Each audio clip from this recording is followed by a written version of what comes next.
तेव्हा माझी आणि तिची ओळख नव्हती, फक्त हाय हॅलो आली होती. पण बाकीच्या ज्या हिरोईन वगैरे जे होते त्यांनाही डबे पुरणपोळ्या वगैरे पाठवायचे. पुरणपोळ्यांचे मोदकांचे डबे जायचे सो तिकडे. तेव्हापासून मला माहिती आहे हिला खायला घालायला फार आवडतं.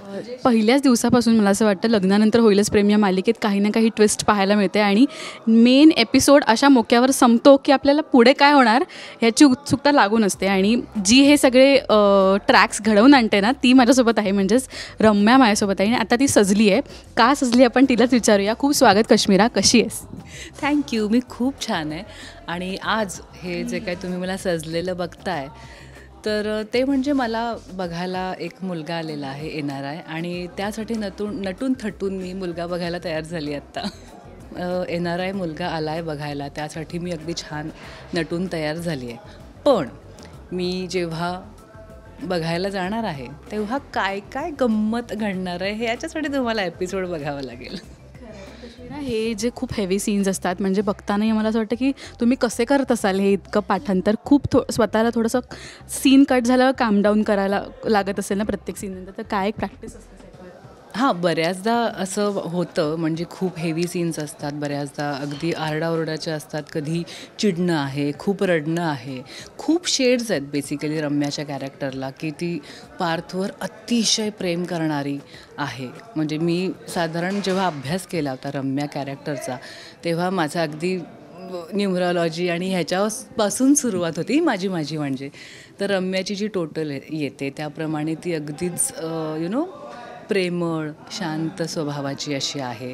आणि रम्या हे राधेचं तिसरं नाव आहे आपल्या अध्यात्मामध्ये. त्यामुळे ती तिच्या कृष्णासाठी अशी प्रेमात वाहून गेलेली अशी एक मुलगी. तर हा माझा एक स्वतःचा अभ्यास, त्याच्याप्रमाणे माझा प्रयत्न आहे की करावा. पण ऑब्व्हियसली ही खरी जी राधा आहे ती अध्यात्मातली आहे आणि आत्ता कलियुगातली राधा असल्यामुळे थोडी चिडचिड आणि ह्या सगळ्या गोष्टीप्रमाणे थोडंसं कॅरेक्टर बदलत राहत असतं. पण हो, तिच्या कृष्णासाठी म्हणजेच आपल्या पार्थसाठी आपलं पूर्ण आयुष्य वाहिलेलं आहे प्रेमासाठी, असं हे रम्याचं कॅरेक्टर आहे. मला असं वाटतं पार्थ तू ये ह्या इंटरव्ह्यूमध्ये, तू ये, तुझं अपिअरन्स आम्हाला हवा आहे. कारण का रम्या आणि पार्थ म्हणजे तिचं तुझ्यावर जे प्रेम आहे, म्हणजे पार्थवर जे प्रेम आहे ना, वा किती ॲडजस्टिंग आहे बघा. पण खरंच म्हणजे हिचं तुझ्यावर प्रेम आहे, म्हणजे पार्थवर प्रेम आहे. पण तुमचा ऑफ कॅमेरा बॉन्ड कसा आहे? कारण का मी आता बघते ना खूप धमाल आणि काय हिची चेष्टा करतात तुम्ही लोक. म्हणजे धमाल मस्ती म्हणजे एकमेकांची टांग खेचायचं एक सेकंड नाही तुम्ही सोडत सगळे. नाही टांग वगैरे नाही, सीन चांगला व्हावा अशी प्रत्येकाची इच्छा असते. समजा मला डायलॉग असतील तर हिचे डायलॉग असतील तर मी आता मगाशी थोडं तिचा एक होत होतं, कारण खूप पाठांतर आहे खूप. आणि ती काल तिला चक्कर येत होती आणि ती आजारी आहे, तरी त्यात काल तिने एक मोठा सीन केला, आत्ता एक सीन केला. तर कधी त्या ह्याच्यात कळत नाही आपल्याला. तर फक्त तिला म्हटलं तुझ्या हालचाली लिमिटेड ठेवल्यास ना की तो थ्रो येईल, आणि ते तिला कळालं.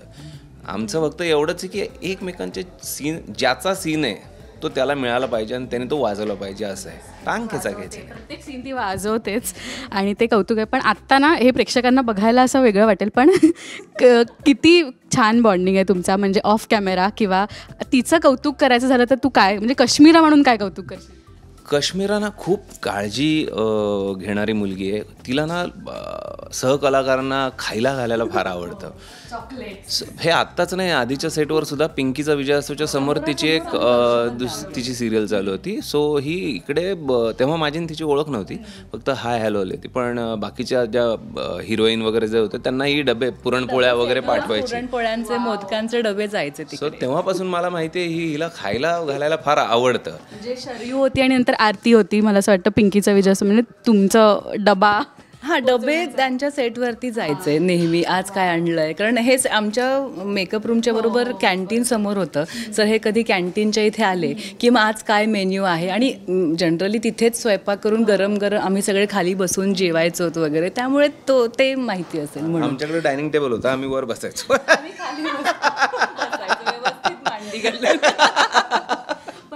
आता एकत्र काम करताना किती मजा येते, कारण का भले ऑपोजिट असाल पण ते कनेक्शन असतं ना की मी आता काय लाईन घेणार आहे, किंवा तुझं एक पिकअप असतं, आपल्याला कळतं की इतके दिवस शूट एकत्र करतो म्हणजे ट्युनिंग जमलेलं असतं. काय ट्युनिंग?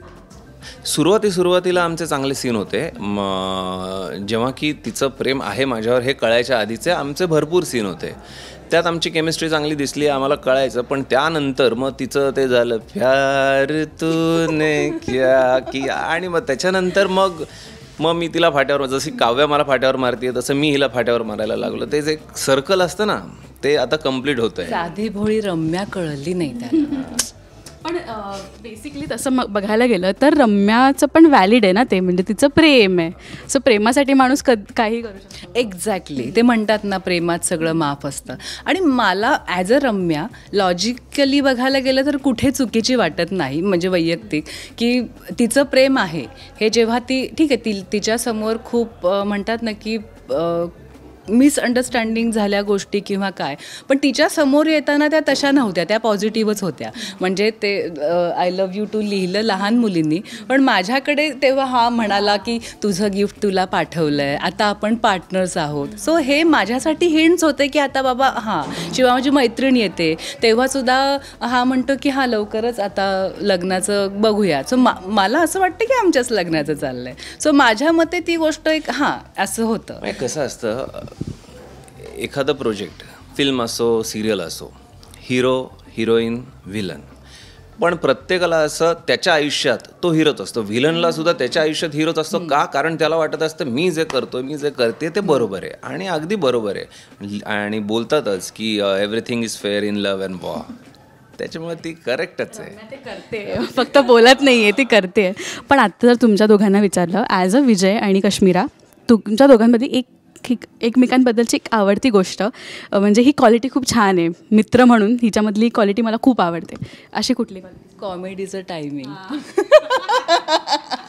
आमच्याकडे ते कॉमेडीचं टायमिंग आहे परफेक्ट असं मला वाटतं. तुला काय? मला हे वाटतं. नाही ते तर आहेच आहे, पण क्वालिटी हवी आहे तिला, म्हणजे स्वभावातली हवी आहे. राईट? हां, ती पण एक क्वालिटीच आहे. तरी तुला काय वाटतं? काळजी, आज सांगितलं ना, फार काळजी घेणारी आहे, खायला घालणारी. कॉमन नाही एखादी क्वालिटी, पण हे कॉमन फॅक्टर तू आता कॉमेडी सांगितलंस विचारलं म्हणून.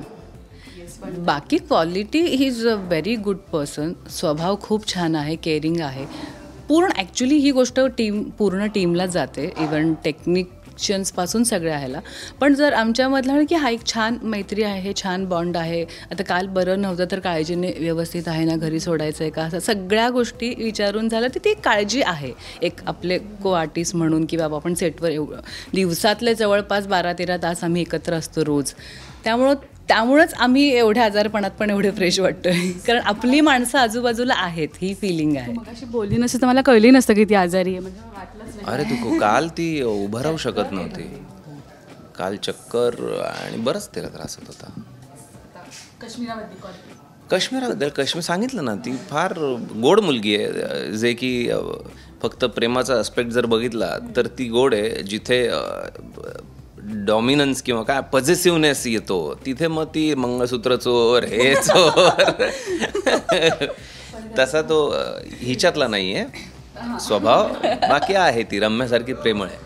पण खरंच इंटरेस्टिंग ट्रॅक येतोय मालिकेमध्ये, आणि तुमच्या सगळ्यांचं कौतुक, आणि असंच आम्हाला एंटरटेन करत राहा, धमाल मस्ती करत राहा, आपण अजून छान गप्पा मारूच. थँक्यू सो मच आणि ऑल द बेस्ट. थँक्यू.